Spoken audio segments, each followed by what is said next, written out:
Greetings, YouTube. This right here is a finished knife from the manufacturer Martini, and it is the Polar model.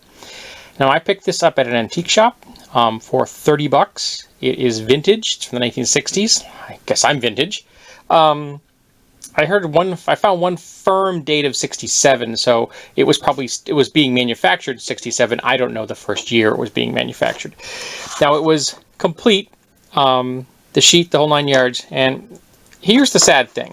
When I took this thing off the shelf to look at it initially, the sheath was in perfect condition. I looked at it, I decided to buy it. There was a price tag, a little paper tag with a string attached to one end with the price and the information on it. The guy working behind the counter was not the actual vendor. He was just the guy running the shop. It's one of those antique shops where each booth is owned by someone else. While putting the knife back into the sheath, because he used it to cut the tag off, he put it right through the sheath. Yeah, I wasn't too happy about that. But I was going to replace this sheath anyway, and here's why. That is not what I would call really strong, nor is this all that wide.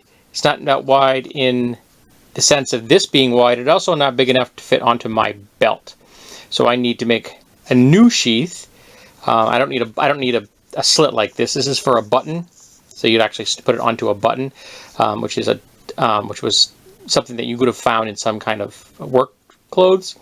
But I just want to have it large enough. I have a 2-inch belt, so I need a larger sheath, a larger sleeve here for the hanger for the sheath, and I want to make it more robust. So I've got the knife. I've got this to go by as somewhat of a model. I have some leather. It's a little thinner than I'd like, but this is a test process for me. I've never made a sheath in my life. So, yeah, I'm just going to go for it and see what happens. I have my favorite Fisker X-Acto knife, my favorite pen. I have a large D-ring. It's a big, beefy D-ring, and I plan on making the actual upper section as wide as I can get out. So this is going to be much wider when I get up here. This will be the hanger. This section here will be wider than this is. It's going to be another strip, so I may make it like 3/4 of an inch wide here. So, but it still it has play. That's my goal. And I got my hole punch there and a bunch of rivets. My railroad tie anvil's on the floor, because I'll be hammering it down there, and my favorite whisk shears. So I'm going to sketch out the overall shape. I'm going to probably leave about a 1/4 inch allowance for the rivets, and I'm going to probably be a little generous. It's always easier to take off more than you can't put anything back. So remember, you can always take off more, you can't put it back.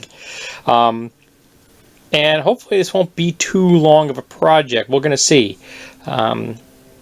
It's my long day today, so I get tired in a few hours, and I will not be able to concentrate nor work safely with tools. So let's see if I can get this done in like an hour and a half or so. So here we have a rough outline. It's very rough. Now that I have this in place, which is going to be the hanger, I'm going to fold this over the knife itself, figure out where I want the first rivet, and then I will probably just figure it out as I go down. I am discovering that there's a limitation to what my hole punch will handle. It's getting a little tired. It's not new. So I may have to actually get another one of those at some point, because I don't think I have any way of sharpening one of these things. I really don't know how to sharpen something like that. I don't even know how to disassemble it. I couldn't really. It's been stamped together. So that, or I may just get some punches to see if I can find some individual punches, because I'm mostly using holes for my rivets. So if I just got a dedicated punch, that might be the best bet. And the inside doesn't look that great, but the outside looks just fine. The outside what's matter, because we're not really going to see that, because it's going to be hanging, and that will be folded up like this, so you will not actually see those rivets at all. But I wanted to have 2 in there so that it had some stability and some strength, because I'm someone that overbuilds things. I remember talking to an engineer once. He said, I don't design airplanes, I design railroad cars, railroad engines. And that's kind of what my philosophy is if you're going to build something, overbuild it. I actually was able to use my envelope here because it's very light. It's not like just using my little 14 ounce ball peen, which is my favorite hammer in the whole universe. I love this thing. So next up is going to be to fold it over, find out where I want the first rivet, put that rivet in, and then start figuring out where I want the rivets to go. And once I'm finished with the rivets, then I will trim the leather to match what I've done. So it's not really important how much extra I have at the moment, and I have extra, because that's all going to be trimmed off when I'm finished. So right now it's going to work on the sheath, and then the last thing I'll work on will be the loop itself for the belt. That will also have 2 rivets when I'm done, and that's going to be 3 layers as well, because I'm going to do a similar thing to here. I'm going to bring it down and up, and so this whole thing is captured like that. I'd considered using a snap on it, but I don't see myself taking this off all that often. If I put it on once, and I'll wear it all day long until I change my pants. So it's just going to hang there. But this is going to give it lots of freedom, and that's what I want. Because I've tried carrying fixed blades before. When you have a rigid sheath, I'm always hooking on something, always catching it on something. So I want to use a dangle like this and see how that goes. Of course, if I carry a fixed blade, I will not be carrying a folding knife. But I will, of course, always have my multi-tool. I believe in redundancy. You know how I mentioned I might get myself a single punch? I ran out to the craft store, Michael's to be exact, and picked up this one for, I think, $8.99. It comes with, what, 6 bits, a shaft, and a little wrench, so you can get it off. The big advantage here is that, first of all, it kicks out the plugs much more nicely than the other one did. But because it's free, I can sharpen this. I'll just have to put it on a stone, maybe even on my belt sander really light if I'm really careful. But I'll be able to sharpen this and use it for longer than the other one. The other one is still useful for canvas and light stuff, but it just can't handle leather. So here we go. This is the preliminary riveting. It is not perfect, I freely admit this. So now I am going to I want to put another one down there or not. I think I may not. I mean, it's not going anywhere, take my word for it. But I'm going to trim this up so it looks nicer. And then I will make the strap for the belt itself. So other than this one here not quite being where I want it, this one right here, if I brought that in a smidge, I think I'd be happier with it, but I freehanded this and nothing's perfect, and I was really feeling it as I'm going along. That's why this one takes a step in, because that's where the guard ends right there. There's the guard. Comes in like that. So now I'm going to clean this up with my shears, and then I'm going to start working on the belt loop itself. Well, folks, there we go.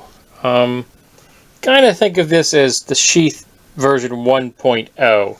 There will be improvements, I think. I'm going to want to build another with heavier weight leather. This leather's a little on the thin side, but it's going to show me if I like the design, and if I like carrying the fixed blade, and if I do, I will invest in better quality leather, and maybe figure out how to do layout a little more efficiently, because I still haven't got that quite where I want it. Well, we're just going to try it for right now. We're just going to try it. And I'm going to go put it on right now, and I'll give you a clip showing how it actually hangs. Well, I hope I'm not covering the mic, and this is not an easy position to be in at the moment, but that's what it looks like when it's hanging. So it's got lots of freedom of movement. You can go in any direction that way. You can go up and down. Now the disadvantage is it kind of interferes with my wrench, which I carry in my back pocket, off this belt loop here. This is the perfect place for a belt loop for my wrench, but it would be better if this belt loop were not there, so I could slide this up, because I could be another inch forward and still not interfere with my pocket, which is good. And I just do a thumb ramp, and the knife's out. I'm still going to have to look to get it back in, like that. I think I could have made it a little deeper, And it is, get a little better shot there. Again, thumb ramp off, knife out, look back down, sorry about that, and there you go. We'll see how it works. I may want to carry it like this, I may not. Again, this is just a test.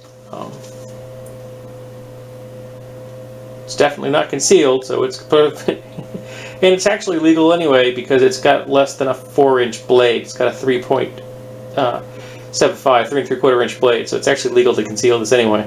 But that's definitely not concealed, is it? There's no hiding that. But it's free. It's not going to bind or anything, and that was kind of my goal. I could have maybe made this just a little narrower, but I wanted to have some control as far as this was concerned, and the only D-ring I have on hand at the moment was this one. The other D-rings I had, I didn't have any D-rings smaller than this. But I will definitely get one probably so I can make this thing probably 2 rivets wide instead of 3 rivets wide. So I get a little more control. But yeah, I like that. Again, thumb ramp off, knife. And still have to glance down. I may have to do that for forever. I'm not sure if I'd be comfortable with it. I'm no samurai. So there you go. So it doesn't look too bad when I'm just standing here. And on this side I've got my pouch, so I'm always carrying a lump on my body anyway. That's just the way it is. And I got my watch here. So people always ask me, what's that thing hanging off your belt? That's my watch. I have the face backwards so I don't scratch it up. So there you go. That's my first sheath I ever made, and we're going to test it and see how we like it. So tell me, anyone else out there who's made sheaths, can you give me some advice?